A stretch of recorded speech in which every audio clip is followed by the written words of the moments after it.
Hi, this is Susan J. Witt with Love Just Is, and I want to talk to you today about soul contracts. I feel it's really important to talk about it because it was a huge realization that I had many, many years ago when I learned about soul contracts that helped me to understand about divine timing and the divine plan and how everything is really perfect. And so it helps alleviate all of the suffering that we do.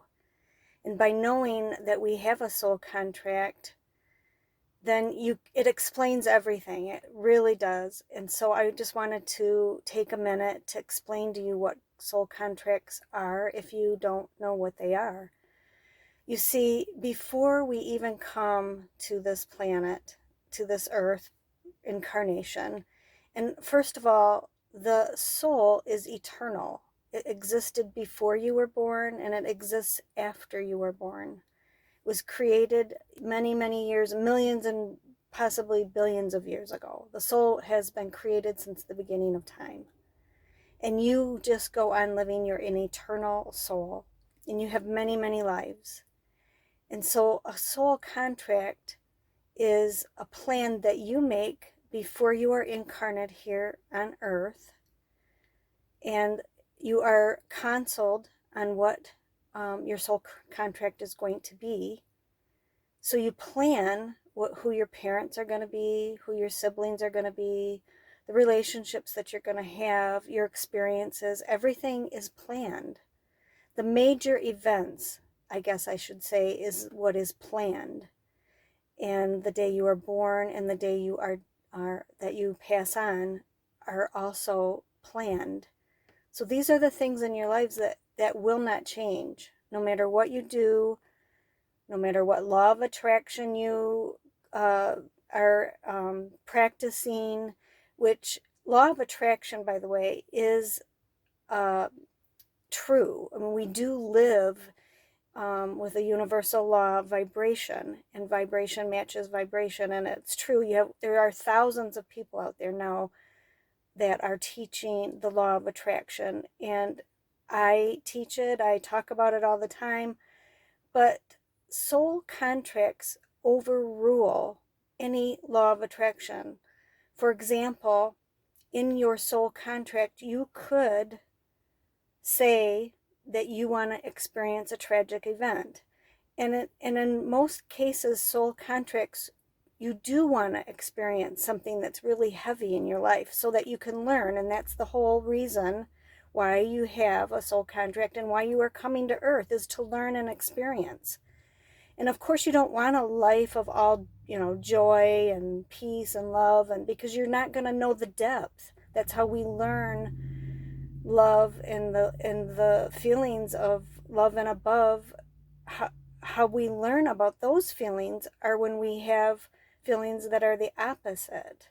So we always have to have that in order for us to learn. And so it's a matter of how deep do you want to go in this lifetime. And so, for example, you could choose that you want to incarnate here and have a tragic event. And so let's just say that tragic event is a car accident.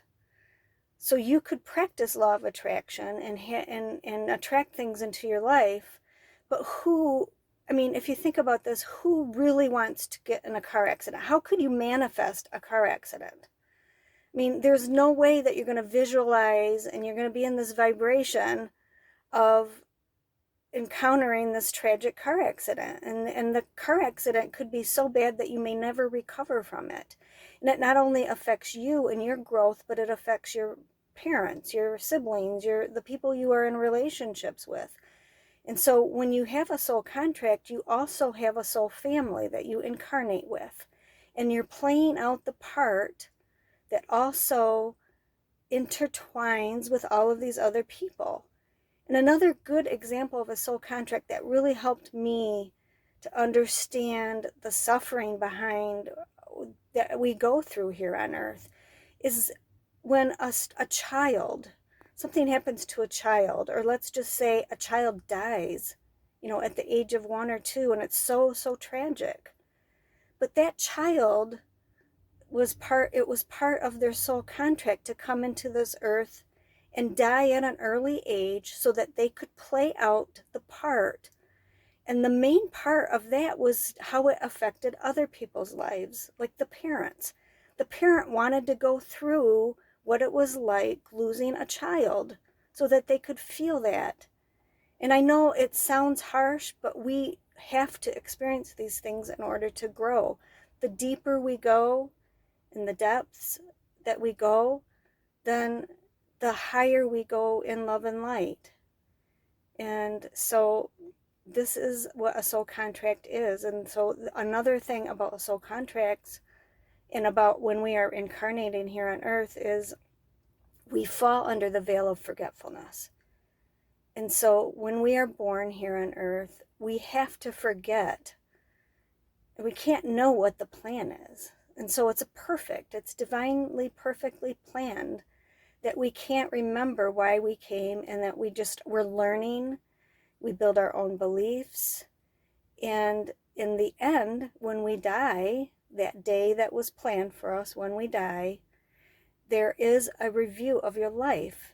And you do get to see all of your life, all of the things that you went through, and then you get to see how you did. And you're not really being judged, but it's a life review. After you pass on, you will have a life review with a council, and you will see how you did.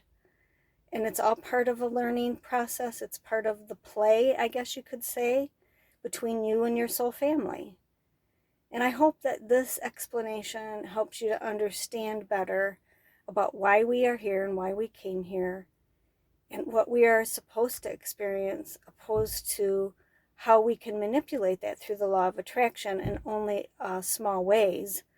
But whatever it is, the big events in our life, you are going to have those events. And there's no bypassing that. And I shouldn't say that. You can actually cancel some of your soul contracts, but that's another subject, and I don't want to get into that right now. But I hope this brings to you a good understanding of, and I hope that it alleviates some of the suffering that you have, especially when you're thinking about, kids or children that are born with disabilities, and they're born with,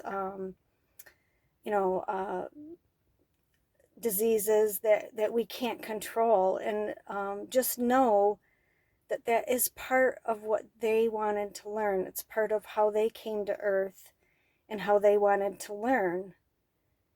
And yes, it's tragic to us, but to them, it's their experience. It's what they wanted to go through.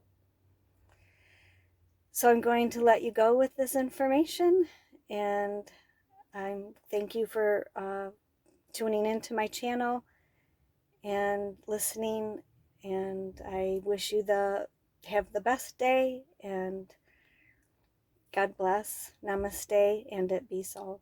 Bye-bye.